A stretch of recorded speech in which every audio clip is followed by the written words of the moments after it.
Assalamualaikum warahmatullahi wabarakatuh. Ketemu lagi dengan saya Pak Edi T Channel. Kali ini saya akan kembali membawakan presentasi mata pelajaran produk kreatif dan kewirausahaan pada kelas 11 semester 1 pertemuan keempat, dimana kita akan membahas tentang diantaranya adalah peluang usaha, juga ada mengenal analisis SWOT ala Pak Edi T Channel. Langsung saja kita akan membahas. Sebenarnya ini ada pada bab 2 yang berjudul menganalisis peluang usaha di bidang keperawatan. Nah, ada beberapa kompetensi dasar yang akan kita pelajari, dan diantaranya adalah poin 3.2, yaitu menganalisis peluang usaha baik produk maupun jasa, produk barang atau jasa. Berikutnya adalah poin 4.2 keterampilan, yaitu menentukan peluang usaha baik produk barang atau produk jasa. Nah, apa saja yang akan kita bahas? Diantaranya adalah kita harus mengetahui peluang usaha dalam kaitannya dengan perencanaan bisnis keperawatan. Ada beberapa hal. Sebenarnya peluang dan perencanaan itu adalah dua hal yang saling berkaitan, keduanya antara baik peluang maupun perencanaan itu. Nah, sedangkan perencanaan adalah hal yang sangat penting dan mendasar dalam membangun sebuah bisnis. Jadi sebuah usaha itu harus direncanakan lebih dahulu. Tetapi perencanaan itu tidak mudah ya, karena terbukti banyak usaha yang gagal karena perencanaan yang kurang baik atau kurang matang juga.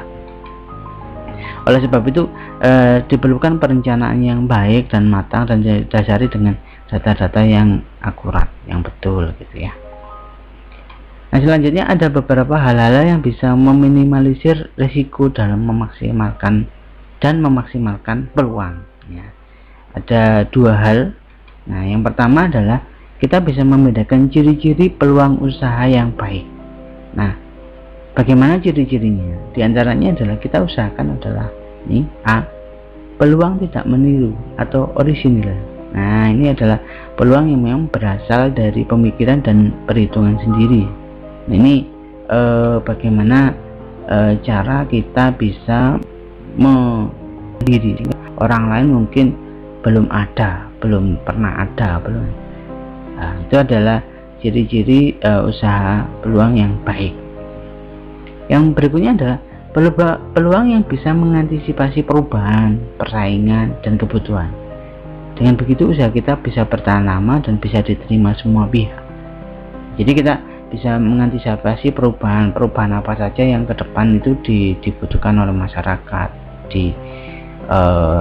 serta disenangi oleh masyarakat gitu. Sehingga juga ada persaingan, di mana persaingan itu harus kita antisipasi. Yang berikutnya adalah C, benar-benar sesuai keinginan. Nah, ini kalau diusahakan benar-benar saya mempunyai keinginan ini. Kenapa? Karena usaha yang sesuai dengan keinginan akan dilakukan dengan senang hati, maka usaha yang dikerjakan akan dilakukan dengan sungguh-sungguh. Kalau senang hati, artinya senang dalam mengerjakan sesuatu, maka pekerjaan itu dilakukan dengan nyaman, enjoy, dan dilakukan dengan sungguh-sungguh. Nah, cirinya berikutnya adalah tingkat visibilitas atau kelayakan usaha. Ini benar-benar teruji sesuai kebutuhan pasar ya. Nah, dan sudah teruji dari aspek ketahanannya.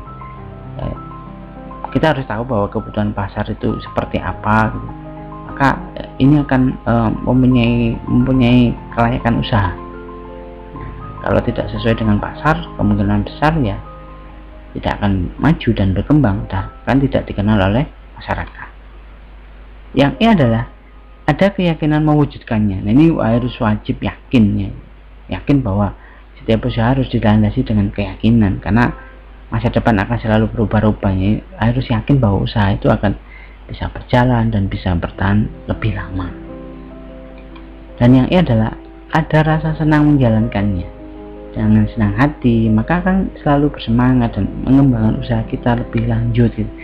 Karena posisinya kita senang melakukan sesuatu, kita senang dalam misalkan di bidang kesehatan, kita senang dalam mengobati orang, kita senang kalau kelihatan orang itu sembuh karena perawatan kita atau sembuh dengan prosesnya gitu. Itu adalah maka rasa kebanggaan sendiri. Maka halangan atau apapun yang terjadi di kedepannya kita akan enjoy saja karena kita melakukan itu dengan rasa senang. Nah, berikutnya adalah yang kedua, kita juga harus mengenal jenis-jenis risiko. Dalam meminimalisir risiko ada beberapa, diantaranya adalah kita mengenali ada risiko teknis. Ini kerugian ya. Biasanya risiko ini terjadi akibat kurang mempunyai manajer atau wirausaha. Biasanya berhubungan dengan satu, biaya produksi yang tinggi karena menyangkut modal nanti ya, ini berpengaruh di sana. Yang kedua, pemakaian sumber daya yang tidak seimbang, misalkan karyawannya terlalu banyak, sedangkan pendapatannya mungkin belum terlalu banyak, maka harusnya seimbang.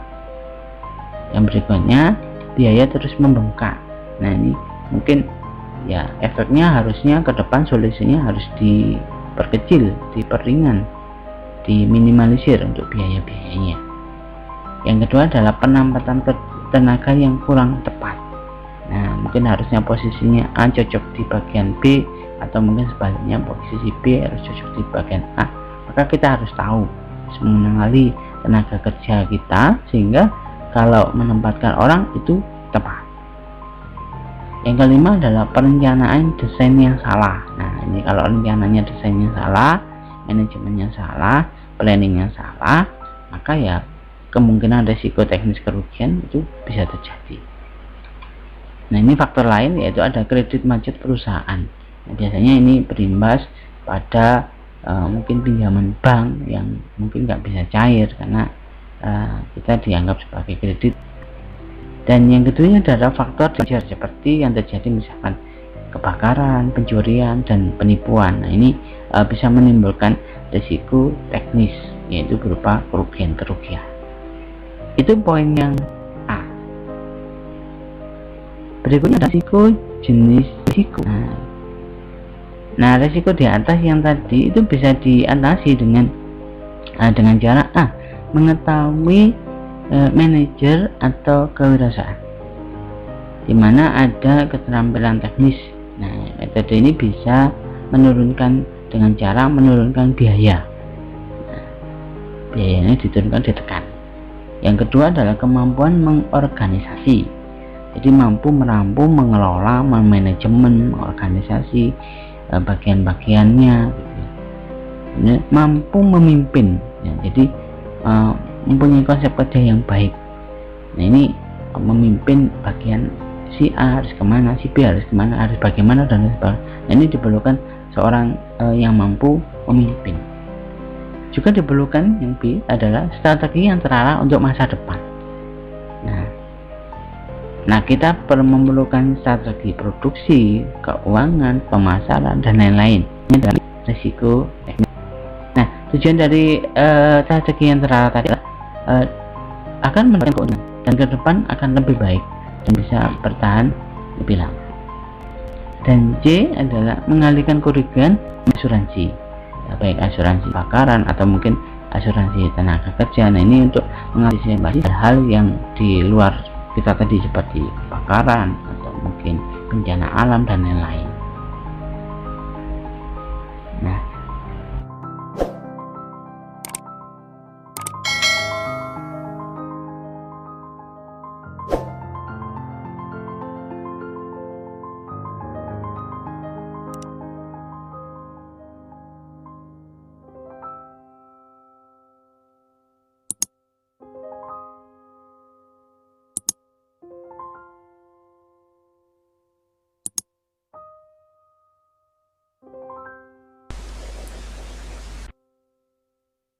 Yang B adalah resiko pasar. Ini jadi resiko segmen pasar kita, pangsa pasar kita itu. Ini biasanya terjadi akibat produk yang kurang atau bahkan mungkin tidak laku di pasaran. Ini juga adanya pesaing misalkan, itu juga menjadi salah satu risiko pasar. Nah, hal-hal apa saja yang menyebabkan produk kita tidak laku? Ada beberapa, diantaranya adalah satu, adanya perkembangan teknologi. Nah, mungkin produk kita itu tidak mengikuti perkembangan teknologi sehingga kita tidak bisa memanfaatkan teknologi, sehingga kita tidak diterima oleh masyarakat atau tidak dikenal masyarakat, itu bisa. Atau mungkin adanya perkembangan teknologi sehingga mungkin menurunkan konsumen untuk menggunakan jasa kita misalkan gitu. Yang kedua adalah adanya tindakan atau peraturan baru, misalkan dari pemerintah itu muncul aturan baru bahwa ada aturan tertentu sehingga produk kita tidak dibolehkan konsumen itu menggunakan kita. Nah, itu bisa menjadi membuat terjadi. Yang ketiga adalah ada hubungan inter, yaitu pencurian, penipuan. Nah, ini risiko pasar juga. Nah, untuk mengatasi risiko pasar di atas ini dilakukan dengan cara inovasi dan baru, mungkin sesuai mengikuti perkembangan zaman dan perkembangan. Yang kedua, mengadakan penelitian pasar, mencari informasi pasar secara berkesinambungan. Jadi penelitian dalam artian pencarian data dari konsumen bahwa apa yang dibutuhkan. Nah, ini bisa mengurangi resiko pasar yang terjadi. Berikut, selain resiko pasar tadi juga ada resiko kredit. Risiko kredit ini akibat kreditur dalam hal ini konsumen tidak membayar debitur atau perusahaan atau usaha kita. Nah, ini kan membuat keuangan dari usaha atau perusahaan kita menjadi mungkin mati atau melambat ya. Nah, upaya untuk mengatasi risiko kredit ini memang agak relatif sulit, tapi setidaknya ada satu, tidak memberikan kredit ke sembarang orang. Maka kita harus tahu bahwa segmen pasar kita seperti apa, tipe orangnya seperti apa. Nah, lambat laun kita akan bisa mengetahui bahwa orang itu, oh ternyata orang itu baik di bidang pembayaran dan lain-lain. Yang kedua, tidak memberikan pinjaman yang besar-besar ya. Kalau kita terlanjur memberikan pinjaman besar pada orang, ternyata orang itu tidak lancar untuk membayar ke kita, maka sangat berpengaruh pada usaha kita atau usaha kita. Dan yang ketiga adalah pengelolaan kreditur. Kita bisa lihat, oh konsumen kita seperti apa. Enggak, kita mau tidak mau, misalkan ada pembayaran mungkin bisa undur. Nah, itu tergantung dari konsumen itu sendiri. Nah, selain resiko kredit juga ada resiko dulu kemampuan manusia. Nah, ini biasanya terjadi seperti gempa bumi, banjir, tanda longsor, pandemi yang mau tidak mau membuat masyarakat itu menggunakan produk kita atau mengerem pemakaian produk kita atau jasa kita. Nah, salahnya asuransi. Kalau untuk bencana alam, nah, mungkin kita bisa menggunakan asuransi sehingga kerugian-kerugian yang kita peroleh, yang kita tidak kita dapatkan tadi itu bisa diklaim atau mungkin bisa sedikit diganti oleh pihak asuransi. Nah, yang berikutnya adalah risiko real. Nah, risiko real ini adalah risiko yang terlihat, jadi bisa diantisipasi dan bisa dihindari. Contohnya adalah kehilangan modal, mungkin nggak disengaja, kehilangan mata pencaharian, pendapatan. Yang berikutnya adalah kehilangan kendali atas kekuasaan. Jadi faktor yang akhirnya yang keempat adalah kehilangan kesempatan. Nah, ini sebenarnya 4 ini real, tapi sebenarnya bisa dihindari dan bisa diantisipasi. Yang berikutnya adalah risiko psikologis. Nah, risiko psikologis ini adalah risiko yang tidak terlihat dan tidak bisa dihitung, bisa diantisipasi, tetapi tetap bisa dihindari. Contohnya adalah tiba-tiba kehilangan kepercayaan diri, wajar, tapi pada waktu fase-fase tertentu ya kita harus naik kembali. ada fase mungkin bosan, capek dan lain-lain. Nah, itu ke depan beberapa hari akan datang itu kita harus pupuk kembali biar kita mempunyai kepercayaan diri kembali. Kehilangan motivasi, sudah mulai kecapean menghadapi konsumen yang berbagai tipe, dari mulai yang halus sampai kasar sampai mungkin dan lain-lain, maka ini bisa mempengaruhi kehilangan motivasi ini. Jadi kita harus semangat melakukan ini tadi. Kehilangan reputasi beberapa karyawan-karyawan atau tenaga kerja yang mungkin kurang cepat, sehingga kan reputasi, nama besar, bahkan citra diri kita, bahkan menyangkut kita juga. Kehilangan jadi ini adalah risiko dan risiko yang lain yang mau tak mau kita harus mempelajarinya, kita juga mengertinya.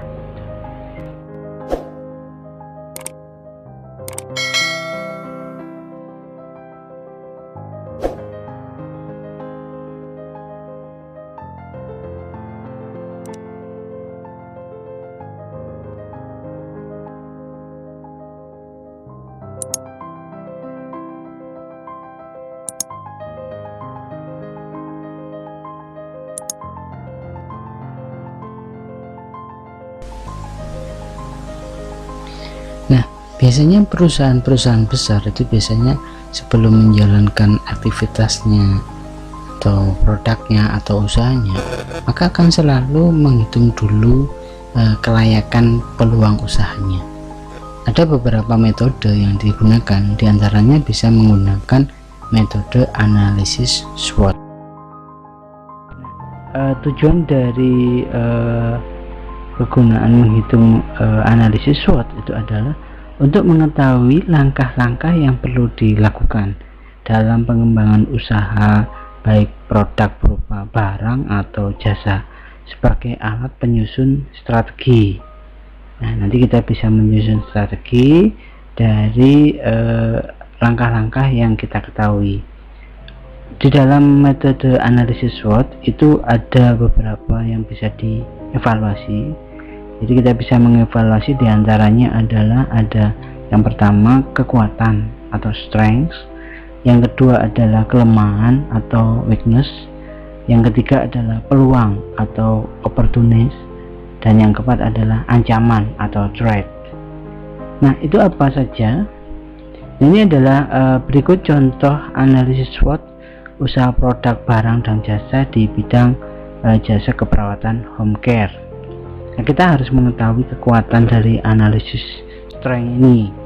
Di antaranya adalah yang pertama, kita harus mengetahui kekuatan dari kecukupan modal kita, karena kita harus tahu berapa modal yang dibutuhkan, baik mungkin tempat usahanya, lokasinya, atau mungkin jumlah karyawan yang dibutuhkan. Itu mempengaruhi gaji di tiap bulan, sehingga dibutuhkan modal berapa, termasuk untuk membuat promo atau pemasaran yang menarik, baik promo di tingkat leaflet brosur sederhana atau mungkin koran, majalah, radio, bahkan mungkin TV lokal atau mungkin TV nasional kalau memang sudah nasional.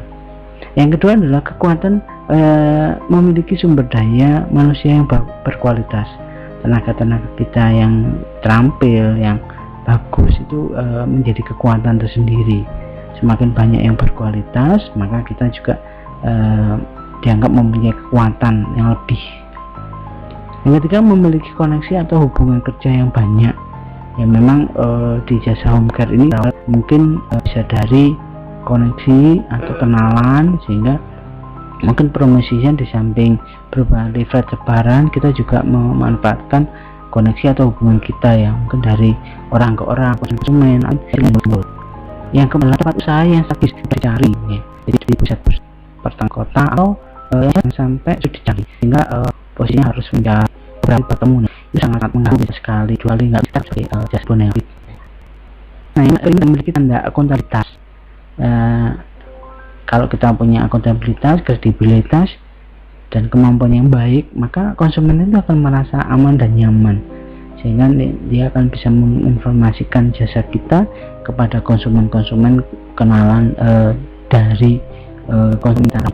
Sudah analisis strength.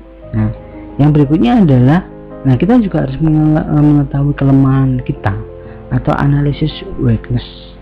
Yang pertama adalah usaha ini sangat tergantung pada promosi. Memang benar, apalagi mungkin masih bersifat skala, biasanya skala lokal ya, mungkin kita belum bisa menjangkau TV, maka mau tidak mau promosinya biasanya berupa selebaran, leaflet dan lain-lain gitu ya, atau tadi dari mulut ke mulut.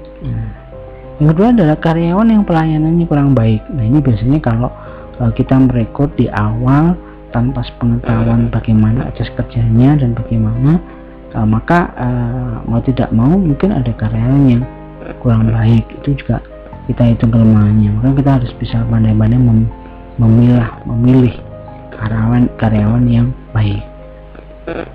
Yang ketiga adalah tren perawat home care yang masih jarang dikenal masyarakat.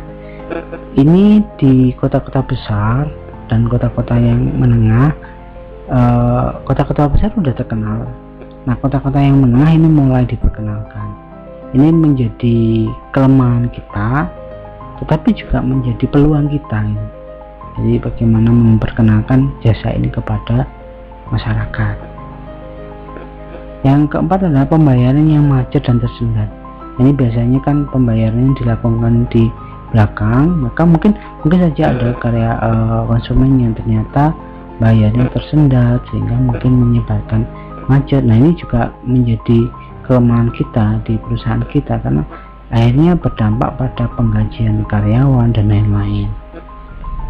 Nah, itu tadi kelemahan. Yang berikutnya ada analisis atau analisis opportunities. Ini adalah mungkin di kota-kota sudah mulai banyak menerapkan ini. Kota-kota nah, itu peluang bagi kita bagaimana mengembangkan usaha ini gitu. Yang D adalah ancaman atau analisis threat. Nah, ini adalah mungkin yang pertama mulai bermunculan jasa home care ini, maka kita jadikan pesaing, bahkan mungkin kita cari kekasnya kita, dan sampai negatifnya di tempat lain itu menjadi negatif di kita juga, bahkan sebaliknya mungkin negatifnya yang lain kita jadikan di tempat kita. Yang kedua, konsumen desa yang bersifat tinggi, biasanya dari luar negeri. Nah, tapi tidak harus seperti itu ya. Biasanya mungkin kalau kita yang mungkin benar juga dia juga bekerja di rumah sakit sini. Nah, itu juga menambah kredibilitas dan akuntabilitas sehingga konsumen itu akan merasa nyaman dan akan menggunakan kita. Itu tadi 4 analisis SWOT yang bisa kita pelajari. Nah, selain analisis SWOT, sebenarnya ada beberapa lagi metode untuk menganalisis usaha. Nah, diantaranya adalah yang A, menerapkan kelayakan usaha. Apa saja itu? Nah, diantaranya adalah analisis kelayakan usaha, di mana kita harus memperhatikan kelengkapan, kemampuan atau skill dari karyawan kita pada usaha home care ini. Nah, yang kedua juga analisis peluang usaha. Nah, melakukan riset pasar untuk menemukan keinginan pasar atau konsumen seperti apa. Akan di riset pasar ternyata mungkin ini ada perawatan anak atau perawatan pada lansia, atau mungkin perawatan kehamilan atau pasca kakak atau pasca operasi, itu juga bisa. Yang lainnya adalah menentukan segmen pasar. Nah, selain pada tingkat kebutuhan konsumen yang dibutuhkan seperti apa, kita juga bisa menentukan sebenarnya pada pasar menengah ke atas atau menengah ke bawah. Nah, itu mempengaruhi juga bisa segmen pasar untuk orang tua usia ya, berdasarkan usia, bisa orang tua atau dewasa atau mungkin ke anak-anak. Nah, ini bertujuan untuk mengetahui jenis konsumen mana yang menyukai jasa layanan home care kita gitu. Nah, yang keempat ada sumber informasi pasar. Nah, artinya konsumen itu akan memberikan informasi pada kita. Sumber informasi pasar ini bertujuan untuk melakukan evaluasi usaha baik masa sekarang maupun masa yang akan datang. Nah, ini untuk menjamin keberlanjutan usaha home care ini. Nah, yang kelima adalah uji coba menjual layanan jasa. Ini diuji coba dulu, diterapkan pelan-pelan dulu, bertahap dulu, sehingga ini bisa mengurangi risiko kerugian. Ya, perekrutan karyawan yang dengan spesifikasi apa yang dibutuhkan, nah ini kita uji coba dulu sehingga tidak terlalu tiba bisa dikon. Nah itu akhirnya berdampak risiko kerugian. Nah yang berikutnya adalah B, analisis kelayakan untuk menentukan sumber daya modal yang dibutuhkan untuk mempertahankan usaha home care baik jangka pendek maupun jangka panjang, karena modal ini mempengaruhi pada berapa jumlah karyawan. Sampai mau tidak mau konsumen kan bayarnya di belakang mungkin. Nah ini modal kita untuk operasional di tiap bulannya jumlahnya berapa bulan. Nah itu kekuatan dari kelayakan keuangan ini.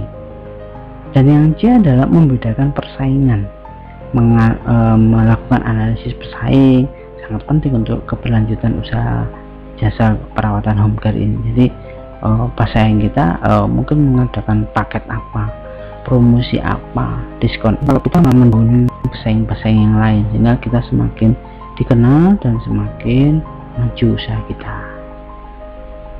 Nah, itu tadi beberapa analisis usaha.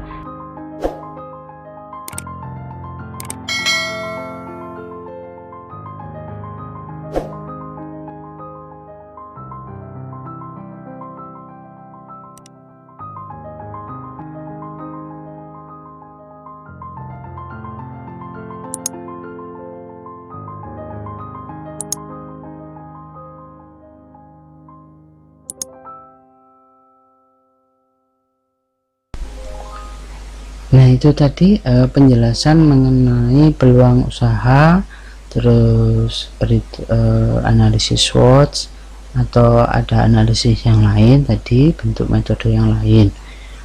Kiranya pertemuan hari ini cukup sekian. Saya ucapkan terima kasih. Mohon maaf kalau ada kesalahan. Tetap prinsip bahwa di atas langit ada langit, bahwa kemampuan seseorang pasti mempunyai kemampuan yang berbeda-beda. Ada orang yang pintar, akan ada orang yang lebih pintar lagi. Pesan saya, jaga diri, jaga kesehatan, dan tetap sholat.